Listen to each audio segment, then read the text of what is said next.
मित्रांनो, तुम्हाला तर माहितीच आपण एक नवीन सिरीज चालू केली आहे यूट्यूबवरती लाईव्ह स्केचची. तर आपण वेगवेगळ्या मॉलमध्ये वेगवेगळ्या ठिकाणी जाऊन आपण अननोन पर्सनचं लाईव्ह स्केच करत असतो. सो आज आपण अजून एका नवीन मॉलमध्ये आलो आहोत आणि इथे आपण एकाचं लाईव्ह स्केच करणार आहोत. मागच्या 2-3 व्हिडिओमध्ये तुम्ही बघितलेच आपण मुलींचे लाईव्ह स्केच केले होते. आज आपण पर्टिक्युलरली कुठल्या तरी मुलाचं किंवा कुठल्या तरी माणसाचं लाईव्ह स्केच करणार आहोत. बघूया कोणाचं आज आपण लाईव्ह स्केच करतोय ते. समोर मला एक माणूस दिसतोय जो थोडासा टेन्स मला वाटतोय, कारण एकदम शांत बसलाय. सो त्याला आपण स्केच करून त्याला हॅप्पी करण्याचा प्रयत्न करूया. तर आपण FI साईजच्या बुकवरती हे स्केच करतो आणि ऑलमोस्ट अर्धा पाऊण तास तरी आपल्याला स्केच करायला लागतो. सो ऑलमोस्ट आपले स्केच कंप्लीट झालेलं आहे. सो लकीली तो माणूस तिकडेच बसलाय, अजून उठला नाही. सो आता आपण त्यांना स्केच देऊया आणि बघूया त्यांची रिएक्शन कशी असते ती. सर आपका स्केच ड्रॉ किया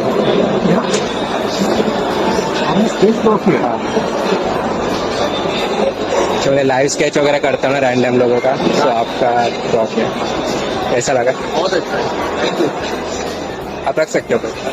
तो तुम्ही बघितलं ते थोडेसे टेन्स होते, त्यामुळे मी त्यांना स्केच द्यायला गेलो तेव्हा ते नको असं म्हटले. पण नंतर स्केच त्यांनी बघितलं तेव्हा त्यांना खूप जास्त आवडलं आणि थोड्या वेळासाठी का होईना त्यांचं टेन्शन थोडंसं साईडला गेलं आणि त्यांच्या चेहऱ्यावरती एक सुंदर अशी स्माईल आली होती. तो मी खूप लकी समजतो की माझ्या आर्टमुळे मी कोणाला तरी असं आनंदी करतोय, कोणाला तरी असं हॅप्पी करतोय. तुम्हाला त्यांची रिएक्शन कशी वाटली ते नक्कीच कमेंट करून सांगा. आणि आपले लवकरच 500 सबस्क्रायबर पूर्ण होणार आहेत. आपलं छोटंसं अकाउंट आहे, त्यामुळे जास्तीत जास्त शेअर करा आणि जास्तीत जास्त सबस्क्राईब करा आपल्या चॅनलला. चला आजचा व्हिडिओ इथे सेंड करूया. भेटूया उद्याच्या व्हिडिओमध्ये परत एकदा कोणाचं तरी लाईव्ह स्केच घेऊन.